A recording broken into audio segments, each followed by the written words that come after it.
Oi pessoal, tudo bem? A Prof tá aqui, ela prometeu gravar um videozinho para vocês ficarem menos ansiosos para a prova. Então esse vídeo é um resumão, bem resumão, de Roma.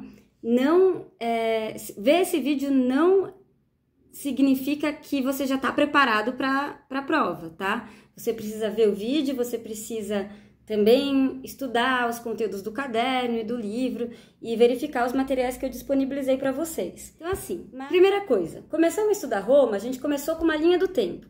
Então eu desenhei uma linha do tempo com vocês e a gente viu que Roma tem 3 fases principais. Uma fase é a monarquia, outra fase é a república e outra fase é o império.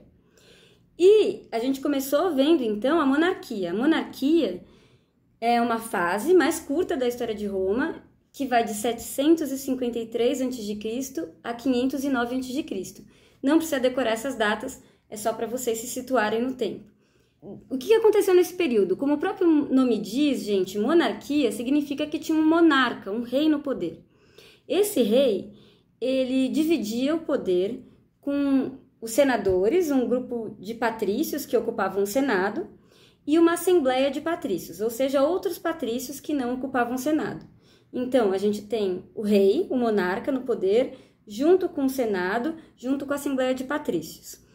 E nesse período de Roma, é a formação da cidade de Roma, né? Então, são os vários povos que formaram esse povo, então latinos, sabinos, gregos, etruscos, eles estão aí se misturando e formando um novo povo.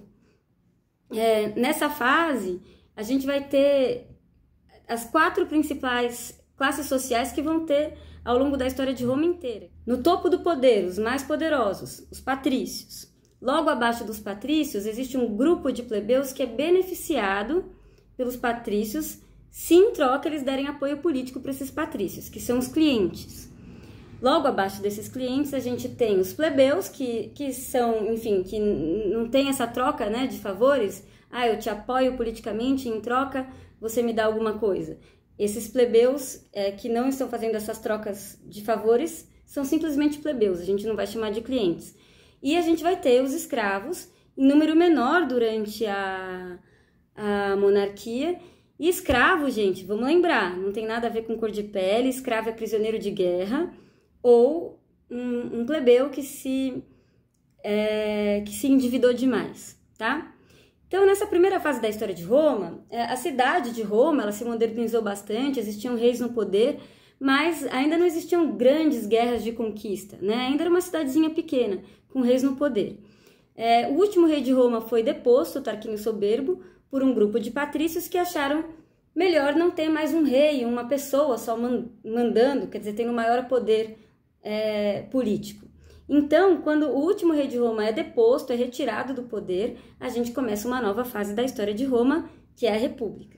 Então, pessoal, vamos para a República. República, a segunda fase da história de Roma, vai de 509 a.C. a 27 a.C.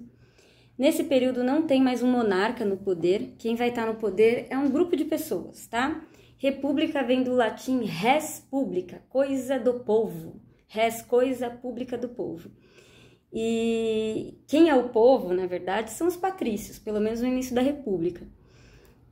Depois que os plebeus conseguem algumas conquistas políticas, aí a gente vai ter um pouco de participação deles também no poder.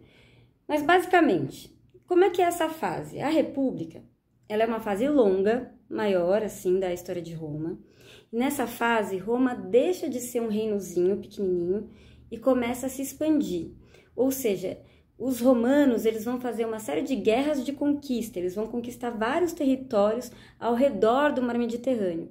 Então eles conquistam o norte da África, conquistam boa parte da Europa, costa oeste da Ásia, e com isso eles vão conquistar tudo ao redor do mar Mediterrâneo. Por isso que eles vão passar a chamar o mar Mediterrâneo de Nosso Mar, em latim Mare Nostrum.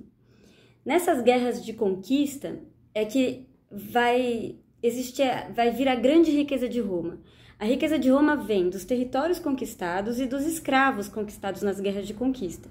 Então vamos lembrar que escravos são prisioneiros de guerra em geral. né, a maior parte dos escravos são prisioneiros de guerra, de povos que perderam batalhas para Roma. Então, um grande número de escravos começa a chegar em Roma, graças a essas guerras de conquista, Roma vencendo vários povos. Quem é que está no poder durante a República? No começo da República, tinha no poder esses 300 patrícios que ocupavam o Senado, então os 300 senadores, todos homens e um pouco mais velhos, e tinha duas assembleias também, a Assembleia das Tribos e a Assembleia Centuriata. No começo da República, os plebeus não participavam da política. Só que os plebeus começaram a notar o quê? Que eles lutavam por Roma, eles se arriscavam por Roma e não estavam recebendo nada em troca. Então eles começam a se rebelar. Isso que eles começam a se revoltar, eles conseguem conquistar alguns direitos políticos. Então eles conquistam o fim da escravidão por dívida. Antes, quando eles adquiriam muitas dívidas, eles acabavam sendo escravizados. Isso deixou de existir depois de algumas revoltas, de algumas manifestações e revoltas desses plebeus. Eles também conquistaram o direito de se casar com os patrícios. Eles conquistaram as leis escritas, e eu já expliquei a importância das leis escritas para vocês em sala de aula, mas só para relembrar bem rapidinho, quando você tem leis escritas, você pode verificar se alguma penalidade que você eventualmente sofrer, ela é justa ou não, se de fato aquilo está na lei, né? Então você pode verificar se estão sendo justos ou injustos com você. E os patrícios, portanto, não podem mais abusar do poder que nem eles abusavam, uma vez que as leis estão escritas. Ou é mais difícil para eles abusarem do poder deles.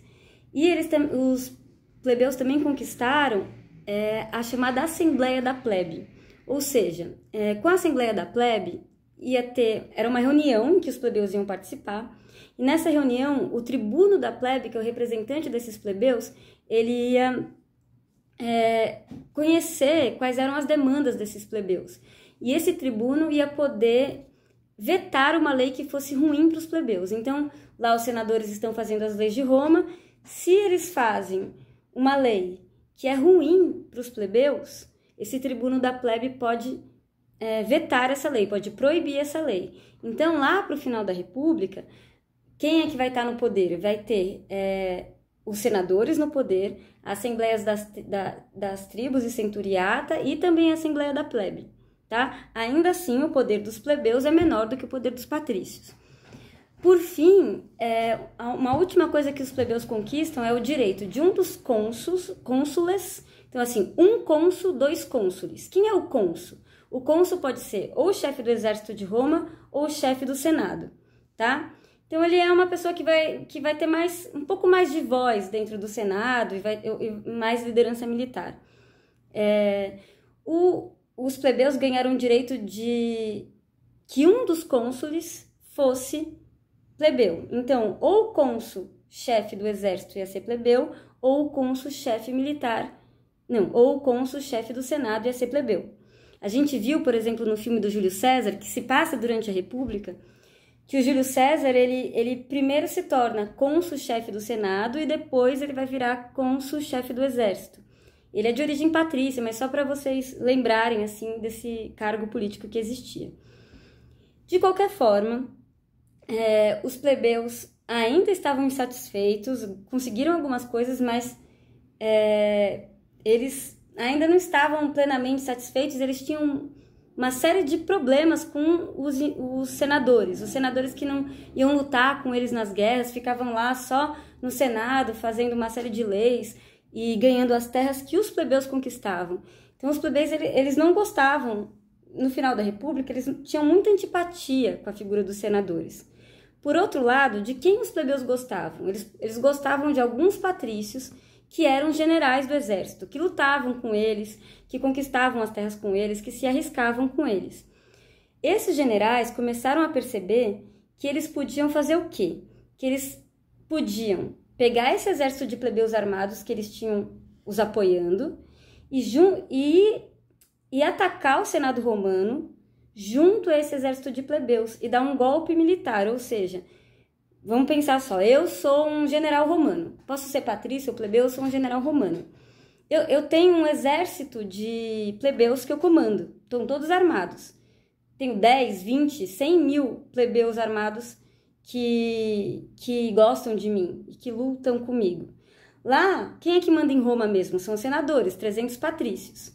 Ué, se eu quiser pegar o poder desses 300 patrícios, eu consigo, porque eu tenho do meu lado 10, 20, 100 mil plebeus armados. E eles gostam de mim e não gostam dos senadores. Então eu posso ir com esses plebeus armados até o Senado e pegar o poder para mim.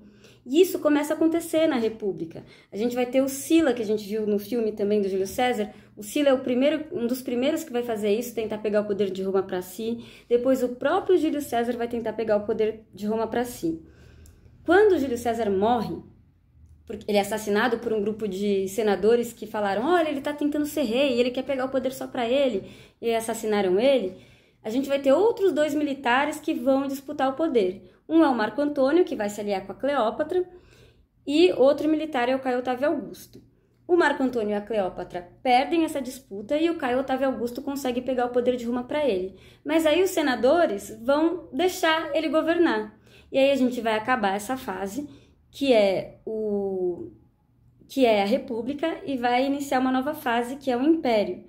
Eu não sei se vocês lembram, mas eu mostrei algumas fontes históricas para vocês sobre a República, e uma delas mostra bem esses militares tentando conquistar os plebeus que lutam aos seus lados, falando assim, olha, aqueles nobres lá no Senado, eles sobem no Senado e só ficam fazendo elogio de seus antepassados que foram cônsules, enfim, que são ricos.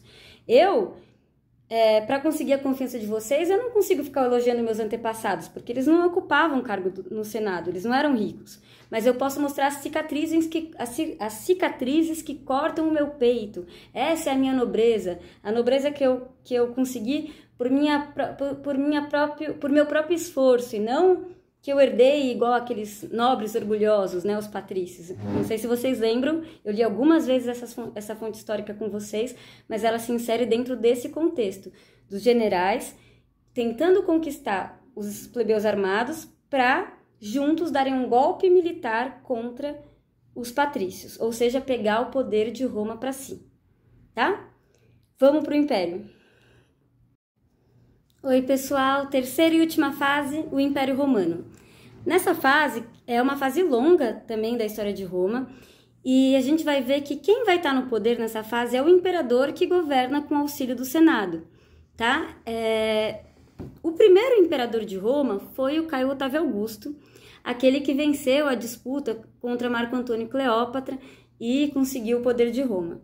Quando Caio Otávio Augusto assumiu o poder, ele vai fazer uma série de reformas em Roma. Ele começa a mandar mais até do que um rei, tá? E um império é muito maior do que um reino. Ele vai fazer o quê, o Caio Otávio Augusto? Ele vai reforçar as fronteiras do império. Caio Otávio Augusto também vai... deixa eu me lembrar o que mais que ele vai fazer. Ele reforça as fronteiras do império, ele começa a pagar um salário para os soldados, ele reforma a capital de Roma. E ele começa a fazer a tal da política do pão e circo. O que é a política do pão e circo? Para evitar que alguns plebeus começassem a se revoltar, ele falou, vou dar o mínimo para esses plebeus. Porque assim, com essas migalhinhas que eu oferecer para eles, eles vão se acalmar e não vão se revoltar, porque isso vai me dar muita dor de cabeça. Então, o que ele oferece para os plebeus? Comida e diversão. A diversão poderia ser... das várias arenas que existiam em Roma, que são como se fossem estádios de futebol, tá?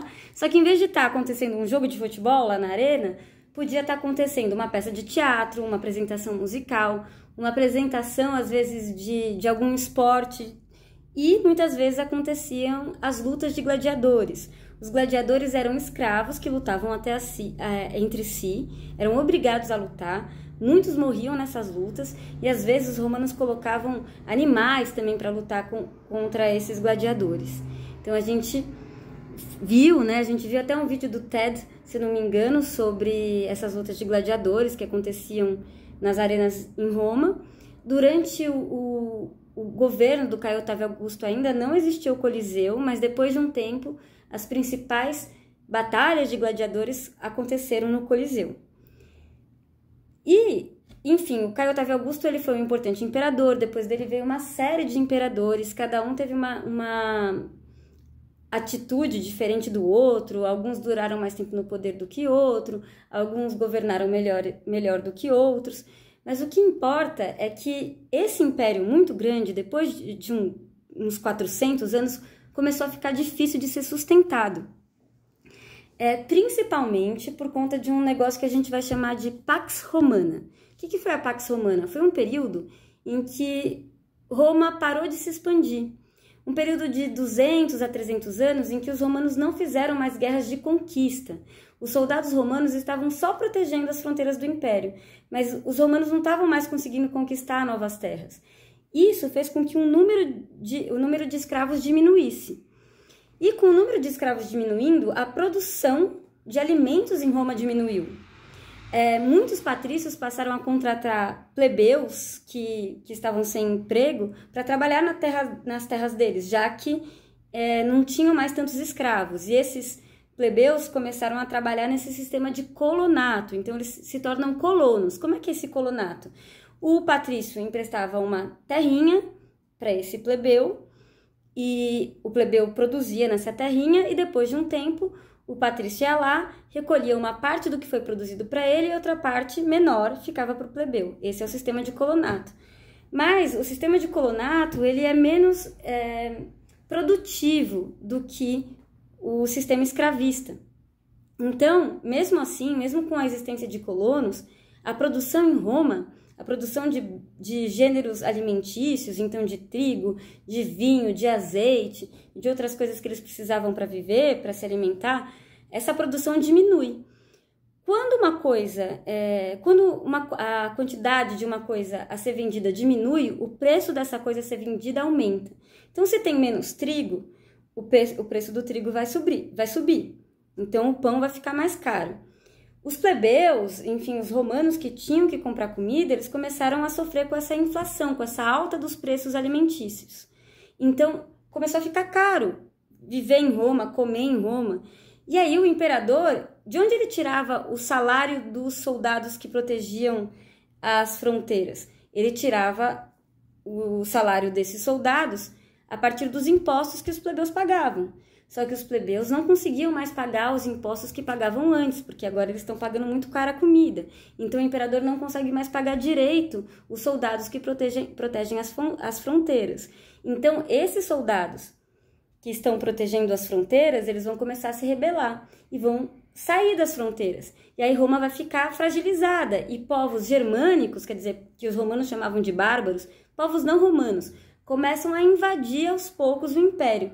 E toda essa crise de falta de mão de obra escrava, de alto preço de alimentos, de falta de salário para os soldados, de invasão dos povos germânicos, vai deixar a situação no Império Romano tão desequilibrada que no final esse império vai deixar de existir, ele vai ruir. Na verdade, ele vai ser dividido em dois, isso daí eu vou explicar com mais calma depois para vocês, mas o Império Romano do Ocidente, ele se desmantela, ele deixa de existir.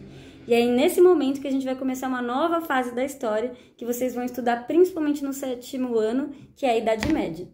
Gente, eu fiz um super resumão, porque é só para lembrar uma coisa ou outra vocês, mas vocês devem estudar para a prova com o cuidado necessário, lendo os livros, lendo o livro, vendo o material que eu coloquei, o esquema gráfico que eu coloquei sobre o fim do Império Romano, outras coisas que eu deixei lá para vocês. Verifica direitinho o roteiro e confiança que vai dar tudo certo.